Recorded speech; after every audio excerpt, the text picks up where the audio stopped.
Good evening and welcome to the August 19th, 2015 edition of Bond Squad After Hours. This is your host, Tom Byrne. As always, Bond Squad After Hours is brought to you by Bond Squad and Wealth Strategies and Management, LLC. Both Bond Squad and WS&M are separate entities from Private Advisor Group, which is a registered investment advisor, and it is our registered investment advisor. And because of PAG, we are allowed to run portfolios on SMA basis around the industry, and we really thank PAG for their support and their assistance in our endeavors. Well, tonight, consider we had CPI today, we had the Fed minutes today, and we've had falling commodities prices around the globe. We're going to talk about, well, not football tonight, but disinflation. That's it. We have disinflation, folks. Nothing but disinflation wherever we look. This is perplexing, absolutely perplexing the model portfolio people, especially those who said we should all buy tips. One firm made a big call back in late March, and then again a few weeks ago. And we're going to try out a bit of new technology here tonight and screen share right from on Bloomberg. And with the most current 10-year tips issue, we'd like to show you what prices have done for the past 2 months. And if we use other tips, we can go back further. But this should illustrate our case pretty darn well here. And if you give us a second here. Get to my Bloomberg. Oh, it works wonderfully. Look at this. This is amazing. And as you can see, this is the current 10-year tips since it was issued back in the beginning of July. And as we see, it's mostly headed down. Now we see a little uptick today. We think that's because the market felt that maybe the Fed pauses, and if the Fed pauses, or I should say delays, that's considered inflationary. Maybe the tips break even, which is right around 1.56. That means it's implying a 1.56% inflation rate. Maybe at that, it's worth a buy to some people because over 10 years, it's fairly likely or fairly possible that inflation runs better than 1.56. If that happens, this is better than owning the 10-year U.S. Treasury. Now, let's be honest about something. Most people, most investors, most advisors buy tips for the wrong reason. They buy it because some investment strategist says, "Oh, we think tips are undervalued and they'll perform well over the next 6 months." Great, you're betting on the tips market. Why don't you just buy inflation futures? It's the same thing. You're betting on inflation. The reason tips were created were to cushion investors or allow investors to hedge against inflation. So basically, the way you're supposed to look at tips is by saying, if the 10-year Treasury is at 212, which it's about there right as we speak, and the tip is at 56 basis points, where does inflation have to run before the tip is better than the 10-year? So right now it's about 155, let's say. So if inflation runs better than 155, 1.55%, you're better off owning the tip than the 10-year Treasury. If inflation runs below 1.55%, you're better off owning the 10-year Treasury than the tip. That's the true purpose and the true way to look at tips. But what the tips market is telling us, except for this little blip today, and still well below where it has been, is that the bond market does not see much inflation out there. Doesn't see much in the way of inflation pressures. All right. Now, we read reports that said the bond market's wrong. The bond market doesn't get it. The bond market doesn't understand. What doesn't the bond market understand? The bond market doesn't understand, and me being a bond market participant, I don't understand what the heck these model portfolio strategists see. Because when we look around the globe with a strong dollar, falling commodity prices, growth now contracting in Japan, GDP of negative 1.6, right? We have China, which is probably really going through the 5% handle on growth, probably heading lower. Ruchir Sharma from Morgan Stanley has an excellent op-ed in Monday's Journal about the problems that China has, which we'll get to in a second. You have Brazil, and we should show you Brazil yield curve really quickly here, because you viewers would enjoy this. Remember how you've been taught and not entirely correctly, that an inverted curve is a sign of a recession. Well, let's take a look at an inverted yield curve. And also remember, the higher the rates are, the more inflation in an economy. And if it's not growing, it's stagflation, right? So let's take a look at the Brazil sovereign debt curve denominated in Brazilian real. And look at the inverted curve here, right? Let's get the sharing working, but I apologize. Let's look at the sharing. Let's look at the inverted yield curve for our pals over down in Brazil. And look at that. You should be able to see it now. There we go. And we have an inverted yield curve in Brazil. But not only do we have an inverted yield curve in Brazil, we also have interest rates that are in the teens. The 3-month Brazilian T-bill is 14.2%. Okay, so you have stagnation in the economy, hence the inverted yield curve, and you have inflation due to a currency that's getting the you-know-what kicked out of it. That is stagflation. The problem in Brazil isn't necessarily a recession. If they don't diversify their economy down there, or we see a rise in commodity prices really fast, it's not inconceivable that before long, the word depression is being discussed in Brazil. All right, so much for the EM play that was so popular during the past few years. It was all based on a rising middle class. The problem with the rising middle class theory is that it was predicated on these foreign workers earning more and spending it within their economy, and it's supposed to generate internal demand. The problem with that is that these jobs that were being created by export-driven companies, oil producers, metals and mining companies, lumber, you name it, that it was all export-driven. So the middle class rose and internal demand rose as long as these people who were employed in export-driven businesses were able to consume. But now, with the dollar strong, with demand in China not quite what people thought it would be, it's a double whammy for these producers. Now, we started seeing this start develop late in 2013. In our 2014 Outlook Bond Squad said that we're domestically focused. We did not buy into this because the structure wasn't there. It was a bubble. It was relying on China growing in high single digits, low double digits, and peak oil and not enough commodities. And it gave no account, no possibility to the fact that producers would become more efficient and there'd be an abundance of supply. We didn't know how much the abundance would be, but we were watching the shale revolution, for instance, for several years. And, this peak oil, $200 oil that one firm said, didn't seem quite right to us, right? So we were getting more domestically focused. We did not like what we were seeing overseas. Thankfully so, we became more and more domestically focused. And even when we're asked to build equity portfolios, which is not our core business, but within the firm, and when subscribers ask, we will help them out. When we did that, we put big dollar hedges on our own, not a hedged vehicle, our own hedges. We like to have control. We don't like to fly an autopilot because sometimes the autopilot hits the mountain. It doesn't always keep you out of trouble, it could fly you right into it. So we saw something coming down the pike, and we got a little defensive with that. Now, the tide's out, and we see who's swimming naked. Well, who's swimming naked? Well, China rather. China's swimming naked. It's been trying to keep a bubble going for years, from a real estate bubble, building infrastructure it didn't really need, to a stock market bubble, and it's out of bullets. China is not a 7% economy. Sure as heck ain't an 8% economy. It's probably a 3 or 4% economy if it's running right. Okay, so now everything has to adjust, and the Chinese have no bullets except for currency devaluation. All they have is currency devaluation. What usually happens when an economy slows down? Well, central banks come in and they'll devalue the currency for exports. They have that.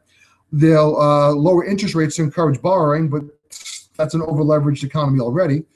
And on the fiscal side, they'll encourage infrastructure building and such. Well, they have too much infrastructure as it is. They They have roads to nowhere, airports that where no planes land, and ghost cities. So China has a problem, and so does every country that exports to China, and that includes Brazil and the other metal producing and oil producing countries. Now, we're even hearing today that some Canadian officials are worried that Canada might fall into recession because of the drop in oil prices and in the concurrent drop in real estate prices. It's weighing heavily on that economy, especially in Western Canada. So nobody's insulated from this.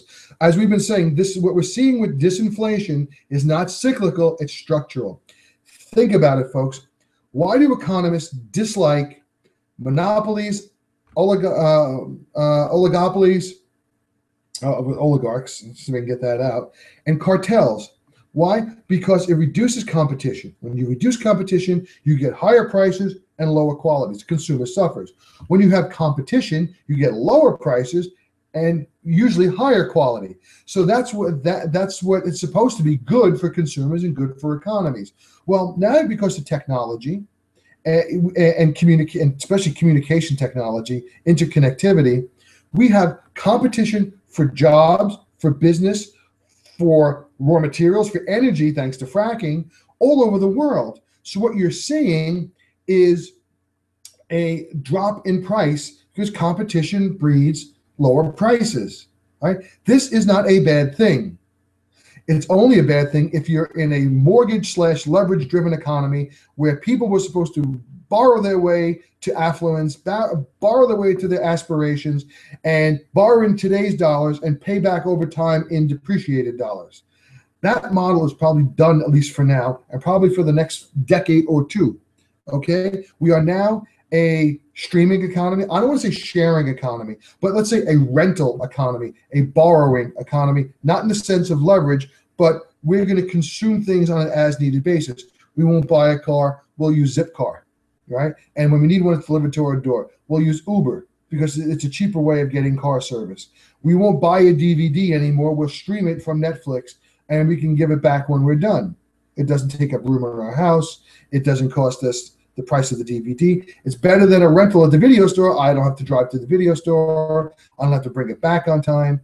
You know, it's there. I watch it. It's gone. This is permanent as far as that we're not going back. Now, it's not permanent that we're not going to change down the road. Remember the big argument between VHS and Betamax? Who cares about either one? Then it was DVD, and then Blu-ray. Who cares? Nobody cares about that technology anymore. Time marches on. And if you look at how technology has progressed over the years, as time goes on, as technology progresses, the rate of change increases. You know, from the year 1200 to the year 1800, you're still on horseback or pulling a cart, manual tools, you know, firearms came about a little bit, muzzle loader. From 1800 to 1900, you had assembly line, not movable assembly line, but assembly line, Eli Whitney, interchangeable parts, right? And then you had the Industrial Revolution, you had water-powered machinery, then steam-powered machinery, then electric-powered machinery. Then in the 20th century, you had the movable assembly line, you had flight, you had eventually the microprocessor, transistors, you had space travel, and it just whoosh. You had more invention in the 20th century than all the other centuries combined, right? And the 21st century could progress even faster than that. That is deflationary or disinflationary, right? I'm on a computer that cost me last year about $400. 10 years ago, a computer with much less capability would have cost me about $600. I remember in 1982, when I was still in high school, my father bought me a Commodore 64 computer. He was a programmer that was the best one he thought to learn programming on. The computer, the monitor, the disk drive, and whatnot cost him about $500 in 1982 dollars. All right, computers have been in a deflationary mode. When I bought the house that I'm sitting in right now, we had to buy a TV for the bedroom. Right, it cost me $219 back in 1990, and it was a 19-inch cathode ray tube standard TV with very little channel capability. Last year, I had to replace a TV, not the same TV, in the bedroom. Got a flat screen, high def, you know, everything, $220. A bigger screen too. It's a 24-inch screen. I got more for less or more for the same, right? And less when you consider that the dollar was worth less than it is then. All right. Nobody's crying about that, right? It's only a problem if you're a mortgage slash housing driven economy where you want a house to appreciate. Well, the millennials have caught on and they realize that, hey, home prices might not always go up. It's not necessarily an investment. It's a liability. I had to fix the roof once, right? I had to replace pipes when they burst. Last October, the water heater went. I was a homeowner. I have to worry about this. As an apartment renter, I don't. And that's the thing. They can live where they want. A lot of jobs are online, just like I'm online tonight. My daughter has such a job, pays very well. She can live where she wants to. She's lived a while in Massachusetts, come back home, Colorado, come back home, North Carolina. Now she's even thinking about eventually living in Hawaii, all with the same job. She doesn't have to quit her job to live in different areas, and she doesn't have to sell her home. Right? So this is a deflationary environment, and this is a problem for one-trick pony economies that relied on commodity exports, because China realizes it can't grow to the sky. China is developing, and it's not a flexible economy. Japan has a problem with flexibility. Brian Westbury, economist over at First Trust and friend of Bond Squad, tweeted out a pretty sharp criticism of Abenomics. And not Abenomics per se, but the reliance on it. No fiscal reform, no tax cuts, no liberalization of business laws, easy entry into business, deregulation, and we'll do it. So if we can look at a chart of Japanese GDP for the last 20 years, it tells an interesting story. And let's go and look at that chart. See, we are connected here at Bond Squad. You know, CNBC has nothing on us except resources. I mean, talent. I mean, you get the picture. And let's look at good old Japan. Let me get the right chart up here, because this is really interesting. And here we have Japanese GDP measured quarterly since 1995. And as you can see, it spends about half its time, maybe more than that if you look at it closely, below sea level, in contraction, below zero. Right? And notice, except for the financial crisis and except for around the time of the Asian contagion, or just after, the biggest drops have been since the financial crisis. Demographics don't work in Japan. Abenomics can't fix the structural issues. Structural changes, are needed to fix the structural issues. So we read a commentary written by a large firm that's usually bullish. I'll give you a hint who that is, and they're American, so let's put the two together, which stated that the global growth story is still intact. And there's another big wirehouse that has a similar opinion. And we look around and say, well, where is the global growth story still intact? It's not intact in Japan, which is now back into contraction. It's not in China, which is clearly slowing down. It's not in Brazil, which is flirting or could be flirting with depression in the not too distant future. It's not in Canada, which is expressing fears of a recession in the not too distant future. It might not even be Europe, which after a rebound, a nice response in Q2, is starting to see some cracks in its nascent recovery in Q3. Right? The only place that this growth story seems intact is here in the U.S. Now, that's not saying that the U.S. won't be buffeted by headwinds from overseas. It could take an edge off our growth. If we were really going to grow 3, we might grow 2.5. If we were to grow 2.5, we might grow 2. You know, so there's going to be some sort of haircut to U.S. growth. You know, but it doesn't mean that we're going to head to a recession, and that's the thing. We keep looking at extremes, and we keep looking for a repeat of the past. And we'll talk about the Fed now. The market was very confused today, and it really was. And it started with this morning's GDP. Not GDP. I'm sorry, I'm typing GDP on the computer here. CPI numbers. Excuse me, I have a bit of a tickle in my throat. I do apologize to viewers. And what we had here was a CPI that printed year over year at 1.8%, and that was expected. We also saw a monthly change of only 0.1%, which is down from a prior 0.3 and below the 0.2% street consensus. So we had kind of mixed numbers here. We had inflation year over year. It didn't get any hotter. It didn't get any colder. Month over month, it showed signs of coming. And this is core, by the way. This is not counting. This is not counting the disinflationary effects of oil, right?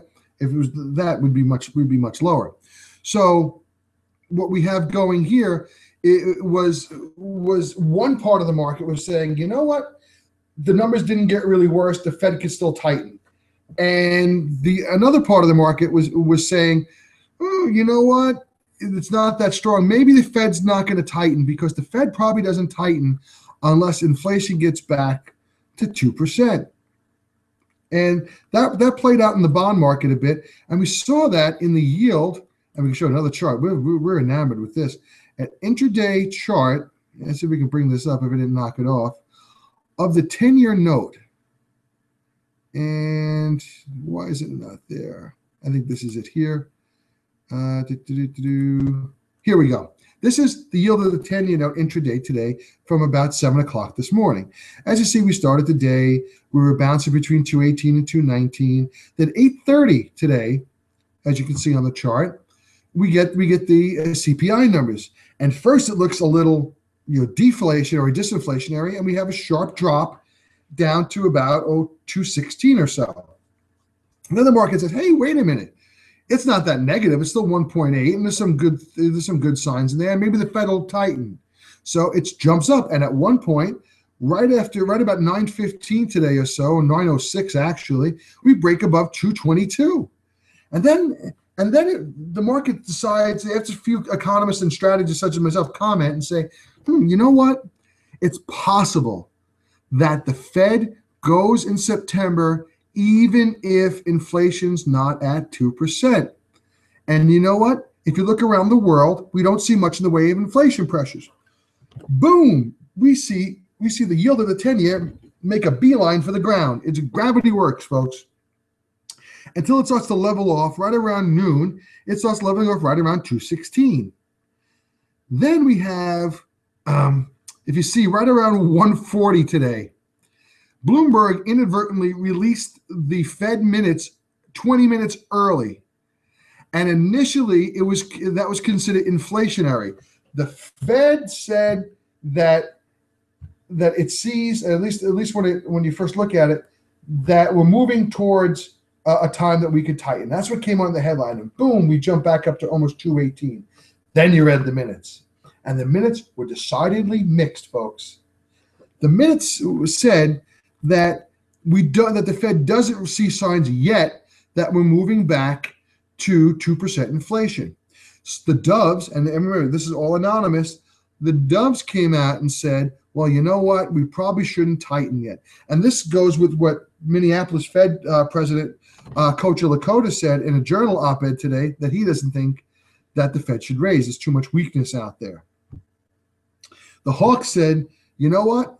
We don't care. We want to tighten even if the inflation isn't back up to 2%. Then you had a group that says, well, we'll wait, and if it's up to 2, we'll do it, and we can get there. But there's a group there, the Hawks also, who did want to tighten anyway. They're not quite sure if we're going to get to 2% yet. And you got to really read into the report, and you'll see that the Fed was not sure about that.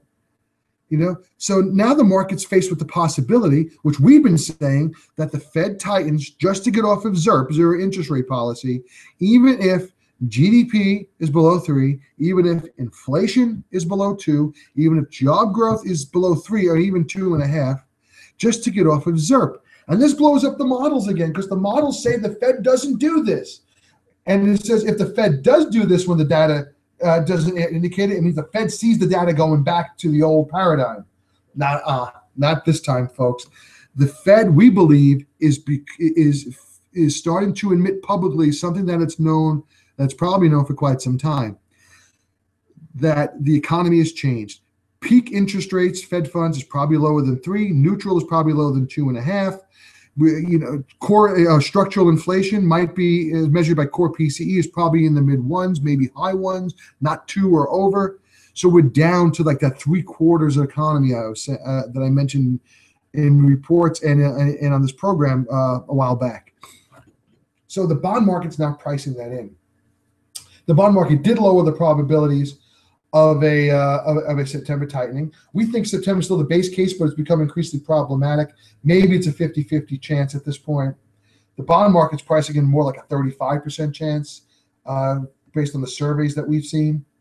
So, the bond market responded to that, and we saw the yield of the 10-year Treasury and the 2-year Treasury decline today. The 10-year more than 2, and you got some curve flattening. So curve flattening means they also think that the global economy and possibly the U.S. economy has some growth shaved off of it. And if we look at the Atlanta Fed's GDP now, which if we remember, nailed at least the first read of Q2 GDP at 2.4%, 2.3% rather, sorry. And we look at the Atlanta Fed's read so far on Q3 GDP, and we can see that it is just moved up a bit on some somewhat better economic data, but it's still below 1.5%. It's right around 1.3%. Interestingly, that we see the blue chip consensus, which is the top 10 and top bottom forecast from industry economists, is starting to trend down. Okay, it's coming down, and it looks like it's going to converge somewhere. The problem is if it converges below 3, which it looks like it's going to do, that's pretty lousy for a Q3, which typically sees a lot of holiday inventory building. If this was truly a strong economy, and now we heard economists come to our side today and said, well, you know what? And even David Kelly at J.P. Morgan has been one of the more bullish but honest people out there. So if he's watching, by some chance, we like him to know that we respect his opinion, even though sometimes he's a little more bullish we are. But he's an honest guy, and he admitted today or acknowledged that the economy is not a strong economy. It's an okay economy. We're okay, and the rest of the world pretty much isn't, except for the UK. So what we're looking at here is a deflationary or disinflationary environment here. Long-term rates are probably going to remain low. We think in a range, at least for the time being, of 210 or 205 maybe to 230. Tips, yeah, maybe now you buy them if you're going to hold them, but only if you're going to buy the 10-year Treasury instead, because we're probably going to see inflation run better than 1.55 on average between now and 2025. Maybe, it might be a bet. We wouldn't buy Treasuries or tips at this point. Corporate investment-grade corporate bond spreads have blown out a bit. Well over 100 basis points for A-rated, some A-rated paper 10 years out. Munis still look really cheap. By the way, Dylan over at Morgan Stanley wrote a good muni strategy piece today. His sweet spot is 15 to 25 years. Our sweet spot was like 12 to 20. We're in the same ballpark. We're not going to quibble a few years, and we're sure he wouldn't either. And he made an interesting comment today, and we think it was very good. And we'll give credit where credit's due. He said that the muni market I'm paraphrasing now, but transforming into a credit market. By that, we assume he means, and it's logical to us, and it was the impression we got by reading the report, that that the muni market is going to trade based on individual credits. So it's not like A-rated munis are all going to trade at a certain level. The credit's going to be looked at more closely, and the revenue sources will be looked at more closely, more like a true credit market. And we think that's smart, and that's so we've been looking at munis for the past several years. Actually, since we started Bond Squad when we left Citi back in 2012, right?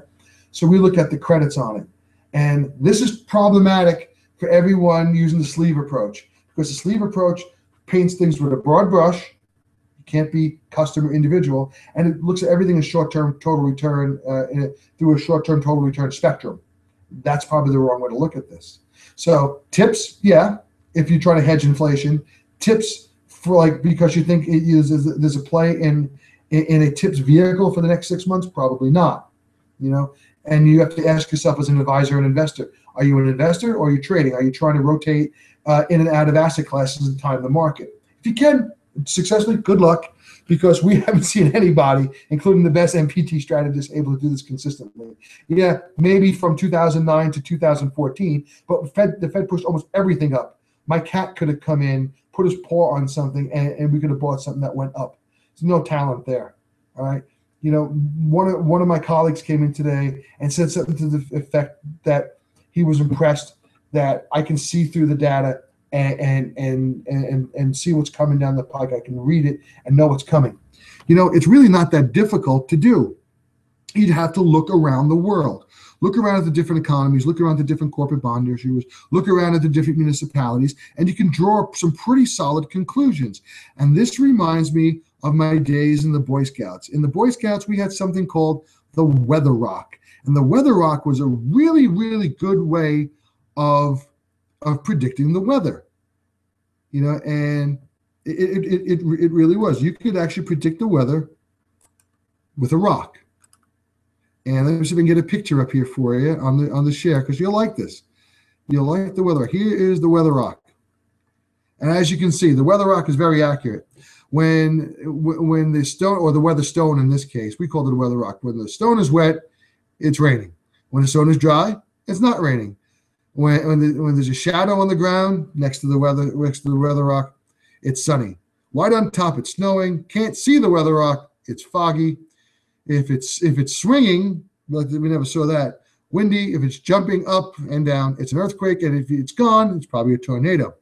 You know, we're being a little funny here, but it's really that way when you want to look around the world and see what's coming. Anecdotal evidence isn't necessarily wrong if you know what it means. You know, too many people look at it and make false correlations. So that's why they went to models, because of the post hoc ergo propter hoc fallacy correlations. We saw one mentioned, not advocated, but mentioned in Barron's this morning, where somebody had a theory that when the Fed raises rates, usually equities go up after the Fed raises rates. Therefore, if the Fed raises rates in September, equities will rally. Okay. When I turn on the Mets game, somebody hits a ball. Therefore, if I turn on the Mets game, people will hit the ball. What? They're each going to happen independently of each other, right? If there's any correlation between the Fed raising rates and the equity market going up, it is usually the economy is doing better and inflation pressures from consumption are building, so the Fed raises rates. Meanwhile, at the same time, because the economy is doing better, corporate profits are going up and the stock market goes up. All right. The stock market is not going up because the Fed's raising rates. All right. So if we look at the context, we can say with some pretty fair certainty that if the Fed raises rates, it does not mean the stock market's going up.